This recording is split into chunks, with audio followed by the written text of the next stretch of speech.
Hi hello friends, ಎಲ್ಲರಿಗೂ ನಮಸ್ಕಾರ. ನಾನು ನಿಮ್ಮ ಲಕ್ಕಿ ಲೈಫ್ ಲ್ಯಾಕ್ಸ್ ಮಾತಾಡ್ತಾ ಇದ್ದೀನಿ.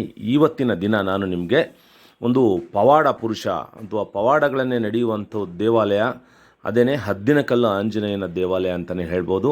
ಆ ಒಂದು ದೇವಾಲಯಕ್ಕೆ ಕರ್ಕೊಂಡು ಹೋಗ್ತಾ ಇದ್ದೀನಿ. ಬನ್ನಿ ಹೋಗೋಣ. ದೇವಾಲಯದ ವಿಶೇಷತೆ ಏನು, ದೇವಾಲಯ ಎಲ್ಲಿದೆ ಅನ್ನೋದರ ಎಲ್ಲ ಮಾಹಿತಿಗಳನ್ನು ತಿಳ್ಕೊಂಡು ಬರೋಣ. ಇನ್ನು ದೇವಾಲಯವು ಮಂಡ್ಯ ಜಿಲ್ಲೆಯ ನಾಗಮಂಗಲ ತಾಲೂಕಿನ ಗಡಿಗ್ರಾಮವಾದ ಭೈರಸಂದ್ರದ ಬಳಿ ಹದ್ದಿನಕಲ್ಲು ಆಂಜನೇಯ ಕ್ಷೇತ್ರವಿದೆ. ಈ ಕ್ಷೇತ್ರಕ್ಕೆ ತೆರಳಬೇಕಾದರೆ ಮಂಗಳೂರು ಬೆಂಗಳೂರು ರಾಜ್ಯ ಹೆದ್ದಾರಿಯ ಬೆಳ್ಳೂರು ಕ್ರಾಸ್ನಲ್ಲಿರುವ ಟೋಲ್ ಕೇಂದ್ರದಿಂದ ಮುಂದಕ್ಕೆ ಬೆಂಗಳೂರಿನ ಕಡೆಗೆ ಸರಿಸುಮಾರು 2 ಕಿಲೋಮೀಟರ್ಸ್ ಆಗಿದರೆ ಹದ್ದಿನಕಲ್ಲು ಆಂಜನೇಯ ಸ್ವಾಮಿ ಕ್ಷೇತ್ರವನ್ನು ಸ್ವಾಗತಿಸುವ ಹೆಬ್ಬಾಗಿಲು ನಿಮಗೆ ಸಿಗುತ್ತದೆ. ಈ ಹಾದಿಯಲ್ಲಿ ಸುಮಾರು 4 ಕಿಲೋಮೀಟರ್ ಮುನ್ನಡೆದರೆ ಭೈರಸಂದ್ರ ಗ್ರಾಮ ಎದುರಾಗುತ್ತದೆ. ಇಲ್ಲಿ ಹದ್ದಿನಕಲ್ಲು ಹನುಮಂತರಾಯ ಸ್ವಾಮಿಯ ಭವ್ಯ ದೇವಾಲಯ ಸಿಗುತ್ತದೆ. ಇಲ್ಲಿಂದ ನಿಂತು ಒಮ್ಮೆ ಕಣ್ಣಾಯಿಸಿದರೆ ಒಂದು ಕ್ಷಣ ಮೈ ನವರೇಳಿಸುವ ನಿಸರ್ಗ ನೋಟ ನಮ್ಮ ಎದುರಿಗೆ ಬಂದು ನಿಲ್ಲುತ್ತದೆ.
ಇಲ್ಲಿನ ನಿಸರ್ಗ ಸೌಂದರ್ಯಕ್ಕೆ ಮಾರು ಹೋಗದವರೇ ಇಲ್ಲ ಅಂತಲೇ ಹೇಳ್ಬೋದು ಫ್ರೆಂಡ್ಸ್.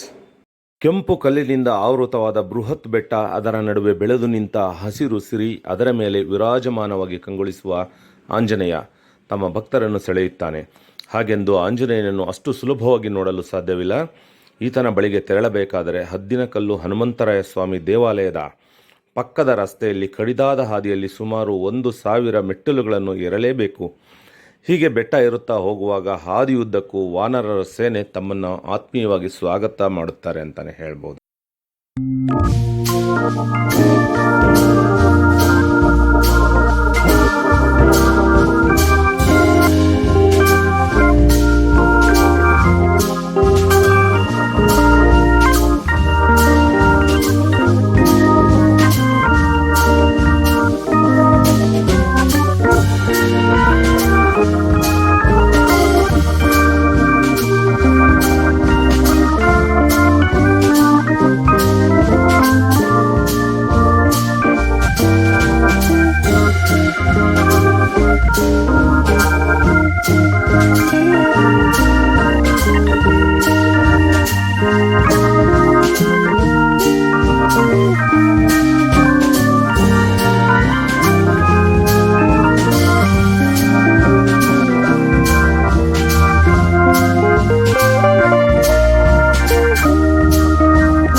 ಈ ದೇವಾಲಯ ದೇಶದಲ್ಲಿಯೇ ಅಪರೂಪದ ಪುಣ್ಯಕ್ಷೇತ್ರ ಅಂತಲೇ ಹೇಳ್ಬೋದು. ಬೆಟ್ಟದ ಮೇಲ್ಭಾಗ ತಲುಪುತ್ತಿದ್ದಂತೆ ಗರುಡಗಂಬದ ಆಂಜನೇಯನ ಮೂರ್ತಿಯ ದರ್ಶನವಾಗುತ್ತದೆ. ಬೆಟ್ಟದ ಮೇಲೆ ಬಿಸಿ ಬರುವ ತಂಗಾಳಿ ಮತ್ತು ನಿಸರ್ಗದ ಸುಂದರ ನೋಟ ತಮ್ಮ ಆಯಾಸವನ್ನು ಹೊಡೆದೋಡಿಸಿ ಮನಃಶಾಂತಿ ನೀಡುತ್ತದೆ. ಇನ್ನು ದೇವಾಲಯದ ಬಗ್ಗೆ ಹೇಳುವುದಾದರೆ ಹದ್ದಿನಕಲ್ಲು ಆಂಜನೇಯ ಸ್ವಾಮಿ ಕ್ಷೇತ್ರವು ದೇಶದಲ್ಲಿಯೇ ಅಪರೂಪದ ಪುಣ್ಯಕ್ಷೇತ್ರವಾಗಿದೆ. ದಾನಿಗಳು ಹಾಗೂ ಭಕ್ತರ ನೆರವಿನಿಂದ ಕೋಟ್ಯಾಂತರ ರೂಪಾಯಿ ಖರ್ಚು ಮಾಡಿ ಶ್ರೀ ಆಂಜನೇಯ ಸ್ವಾಮಿಯ ದೇವಾಲಯವನ್ನು ಪುನರುಜ್ಜೀವನಗೊಳಿಸಲಾಗಿದ್ದು, ತಿರುಮಲಾದಲ್ಲಿನ ಶ್ರೀ ವೆಂಕಟೇಶ್ವರ ಸ್ವಾಮಿ ದೇವಾಲಯದ ಗರ್ಭಗುಡಿಯ ಗೋಪುರದಂತೆ ಆಂಜನೇಯ ಸ್ವಾಮಿಯ ದೇವಾಲಯದ ಗರ್ಭಗುಡಿ ಗೋಪುರವನ್ನು ಬಂಗಾರದ ತುಂಡುಗಳಿಂದ ಅಲಂಕಾರ ಮಾಡಲಾಗಿದೆ. 80 ಅಡಿ ಎತ್ತರದ ರಾಜಗೋಪುರ ಭಕ್ತರನ್ನು ಮನಸ್ಸೆಳೆಯುತ್ತದೆ ಅಂತಲೇ ಹೇಳ್ಬೋದು ಫ್ರೆಂಡ್ಸ್.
ಕಷ್ಟಪಟ್ಟು ಹಾಗೋ ಹೀಗೋ ಮಾಡಿ ಬೆಟ್ಟವನ್ನು ಹತ್ತಿದ್ದಾಯಿತು ಫ್ರೆಂಡ್ಸ್. ಇನ್ನೇನು ನಿಮ್ಮ ಕಣ್ಣ ಮುಂದೆ ಕಂಗೊಳಿಸಲಿದೆ ಶ್ರೀ ಹದ್ದಿನಕಲ್ಲು ಆಂಜನೇಯ ಸ್ವಾಮಿಯವರ ದೇವಾಲಯ ಅಂತಲೇ ಹೇಳ್ಬೋದು.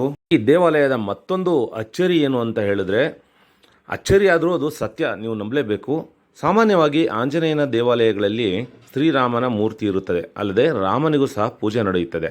ಆದರೆ ಮಂಡ್ಯ ಜಿಲ್ಲೆಯ ಗಡಿಭಾಗದಲ್ಲಿರುವ ಹದ್ದಿನಕಲ್ಲು ಆಂಜನೇಯ ಸ್ವಾಮಿ ಕ್ಷೇತ್ರದಲ್ಲಿ ಮಾತ್ರ ಆಂಜನೇಯನ ಜೊತೆಗೆ ಇಂದ್ರಜಿತ್ ವಿರಾಜಮಾನರಾಗಿದ್ದು ಎಡೆ ಒಪ್ಪಿಸಿ ಪೂಜೆಯೂ ಸಹ ನಡೆಯುತ್ತದೆ. ಇಲ್ಲಿ ಬಹುಶಃ ರಾವಣನ ಪುತ್ರ ಇಂದ್ರಜಿತ್ನನ್ನು ಪೂಜಿಸುವುದು ಬೇರೆಲ್ಲೂ ಕಂಡುಬರುವುದಿಲ್ಲ. ಅಷ್ಟೇ ಅಲ್ಲದೆ ಆಂಜನೇಯನ ಜೊತೆಗಿರುವುದು ಕೂಡ ಅಪರೂಪವೇ ಸರಿ. ಆದರೆ ಹದ್ದಿನಕಲ್ಲು ಆಂಜನೇಯ ಸ್ವಾಮಿ ಕ್ಷೇತ್ರದಲ್ಲಿ ಮಾತ್ರ ಎಲ್ಲವೂ ಅದಲು ಬದಲಾಗಿದ್ದು, ಆಂಜನೇಯನ ಜೊತೆ ಇಂದ್ರಜಿತ್ ಕೂಡ ಭಕ್ತರಿಂದ ಭಕ್ತಿ ಸಮರ್ಪಣೆಯಾಗುವುದರೊಂದಿಗೆ ಎಡೆಯೂ ಸಲ್ಲುತ್ತದೆ. ಇಷ್ಟೆಲ್ಲ ತಿಳಿದ ಮೇಲೆ ಹದ್ದಿನಕಲ್ಲು ಆಂಜನೇಯ ಕ್ಷೇತ್ರ ಎಲ್ಲಿದೆ ಎಂಬ ಕುತೂಹಲ ಪ್ರತಿಯೊಬ್ಬರನ್ನು ಕಾಡದೇ ಇರೋದು. ಹದ್ದಿನಕಲ್ಲು ಆಂಜನೇಯ ಸ್ವಾಮಿ ಕ್ಷೇತ್ರ ಎಲ್ಲಿ ಬರುತ್ತೆ ಅಂತ ಈಗಾಗಲೇ ವಿಡಿಯೋದ ಮೊದಲಿನಲ್ಲಿ ನಾನು ತಿಳಿಸಿದ್ದೀನಿ. ಮತ್ತೊಮ್ಮೆ ವಿಡಿಯೋನ ಸ್ಕಿಪ್ ಮಾಡಿ ನೋಡ್ತಾ ಇರೋರಿಗಾಗಿ ಮತ್ತೊಮ್ಮೆ ವಿಳಾಸವನ್ನು ಹೇಳ್ತೀನಿ, ನೋಟ್ ಮಾಡ್ಕೊಳ್ಳಿ. ಮಂಡ್ಯ ಜಿಲ್ಲೆಯ ನಾಗಮಂಗಲ ತಾಲೂಕಿನ ಗಡಿಗ್ರಾಮವಾದ ಬೈರಸಂದ್ರದ ಬಳಿ ಹದ್ದಿನಕಲ್ಲು ಆಂಜನೇಯ ಕ್ಷೇತ್ರವಿದೆ. ಈ ಕ್ಷೇತ್ರಕ್ಕೆ ತೆರಳಬೇಕಾದರೆ ಮಂಗಳೂರು ಬೆಂಗಳೂರು ರಾಜ್ಯ ಹೆದ್ದಾರಿಯ ಬೆಳ್ಳೂರು ಕ್ರಾಸ್ನಲ್ಲಿರುವ ಟೋಲ್ ಕೇಂದ್ರದಿಂದ ಮುಂದಕ್ಕೆ ಬೆಂಗಳೂರಿನ ಕಡೆಗೆ ಸುಮಾರು 2 ಕಿಲೋಮೀಟರ್ ಸಾಗಿದರೆ ಹದ್ದಿನಕಲ್ಲು ಆಂಜನೇಯ ಕ್ಷೇತ್ರವನ್ನು ಸ್ವಾಗತಿಸುವ ಹೆಬ್ಬಾಗಿಲು ಸಿಗುತ್ತದೆ. ಈ ಹಾದಿಯಲ್ಲಿ ಸರಿಸುಮಾರು 4 ಕಿಲೋಮೀಟರ್ ಮುನ್ನಡೆದರೆ ಭೈರಸಂದ್ರ ಗ್ರಾಮ ಎದುರಾಗುತ್ತದೆ. ಇಲ್ಲಿ ಹದ್ದಿನಕಲ್ಲು ಹನುಮಂತರಾಯ ಸ್ವಾಮಿಯ ಭವ್ಯ ದೇವಾಲಯ ಸಿಗುತ್ತದೆ. ಇಲ್ಲಿಂದ ನಿಂತು ಒಮ್ಮೆ ಕಣ್ಣಾಯಿಸಿದರೆ ಒಂದು ಕ್ಷಣ ಮೈ ನವಿರೇಳಿಸುವ ನಿಸರ್ಗ ನೋಟ ನಮ್ಮ ಎದುರಿಗೆ ಬಂದು ನಿಲ್ಲುತ್ತದೆ. ಅದೇ ಕೂಡ ಹದ್ದಿನಕಲ್ಲು ಆಂಜನೇಯನ ಒಂದು ಬೆಟ್ಟ ಅಂತಲೇ ಹೇಳ್ಬೋದು. ದೇವಾಲಯದಲ್ಲಿ ಪ್ರತಿದಿನ ಪೂಜೆ ಪುರಸ್ಕಾರಗಳು ನಡೆಯುವುದಲ್ಲದೆ ಗಾಳಿಯ ಸೋಂಕು, ಪೀಡೆ, ಪಿಶಾಚಿಗಳ ನಿರ್ಮೂಲನೆ ಮಾಡುವ ಶಕ್ತಿಯನ್ನು ಸಹ ಇಲ್ಲಿನ ಆಂಜನೇಯ ಹೊಂದಿದ್ದಾನೆ. ಹರಕೆ ಹೊತ್ತ ಭಕ್ತರು ಆಂಜನೇಯ ಸ್ವಾಮಿಯ ಅಡ್ಡಪಲ್ಲಕ್ಕಿ ಉತ್ಸವ, ಹರಕೆ ತೀರಿಸುವ ಸಂಪ್ರದಾಯವಿದೆ. ಜೊತೆಗೆ ಪರ ಮತ್ತು ಪೂಜಾ ಕಾರ್ಯಕ್ರಮಗಳನ್ನು ನೆಂಟರಿಷ್ಟರು ಹಾಗೂ ಬಂಧುಗಳೊಡಗೂಡಿ ನಡೆಸಲು ವಿಶಾಲವಾದ ಸಭಾಭವನಗಳನ್ನು ಸಹ ಇಲ್ಲಿ ನೋಡ್ಬೋದು. ಸಭಾಭವನಗಳು ಹಾಗೂ ಸಭಾ ಮಂಟಪಗಳನ್ನು ಸಹ ನಿರ್ಮಿಸಲಾಗಿದೆ. ಬೆಟ್ಟದ ಕೆಳಗೆ ಹಾಗೂ ಮೇಲ್ಭಾಗದಲ್ಲಿ ಭಕ್ತರಿಗೆ ಶುದ್ಧ ಕುಡಿಯುವ ನೀರಿನ ವ್ಯವಸ್ಥೆಯನ್ನು ಕೂಡ ಮಾಡಲಾಗಿದೆ. ಮಂಡ್ಯ ಜಿಲ್ಲೆಗೆ ಸೇರಿರುವ ಈ ದೇವಾಲಯಕ್ಕೆ ಬೆಂಗಳೂರು ನಗರ, ಬೆಂಗಳೂರು ಗ್ರಾಮೀಣ ಹಾಗೂ ತುಮಕೂರು ಜಿಲ್ಲೆಗಳಿಂದ ಅಸಂಖ್ಯಾತ ಭಕ್ತರು ಆಗಮಿಸಿ ಪೂಜೆ ಪುರಸ್ಕಾರವನ್ನು ನೆರವೇರಿಸುತ್ತಾರೆ. ಒಟ್ಟಾರೆಯಾಗಿ 10 ಹಲವು ವಿಶೇಷತೆ ಹೊಂದಿರುವ ಹದ್ದಿನಕಲ್ಲು ಆಂಜನೇಯ ಸ್ವಾಮಿ ಕ್ಷೇತ್ರ ನಿಸರ್ಗದ ಮಡಿಲ ಸುಂದರ ಮತ್ತು ಶಕ್ತಿಯುತ ದೇಗುಲವಾಗಿ ಎಲ್ಲರ ಗಮನ ಸೆಳೆಯುತ್ತಿರುವುದಂತೂ ಸತ್ಯ ಅಂತಲೇ ಹೇಳ್ಬೋದು.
ವಿಡಿಯೋವನ್ನು ಕೊನೆ ತನಕ ನೋಡಿದ್ದಕ್ಕಾಗಿ ತಮ್ಮೆಲ್ಲರಿಗೂ ಧನ್ಯವಾದಗಳು ಫ್ರೆಂಡ್ಸ್. ಹೀಗೆ ವಿಡಿಯೋ ನೋಡ್ತಾ ಇರಿ, ಸಪೋರ್ಟ್ ಮಾಡ್ತಾ ಇರಿ. ನಿಮ್ಮೆಲ್ಲರ ಸಹಕಾರ ನನಗೆ ತುಂಬ ಅತ್ಯಗತ್ಯ. ಮತ್ತೊಂದು ಇಂಟ್ರೆಸ್ಟಿಂಗ್ ಕಂಟೆಂಟ್ ಜೊತೆ ಮುಂದಿನ ವಿಡಿಯೋದಲ್ಲಿ ತಮ್ಮನ್ನೆಲ್ಲ ಭೇಟಿ ಮಾಡ್ತೀನಿ ಫ್ರೆಂಡ್ಸ್. Love you all.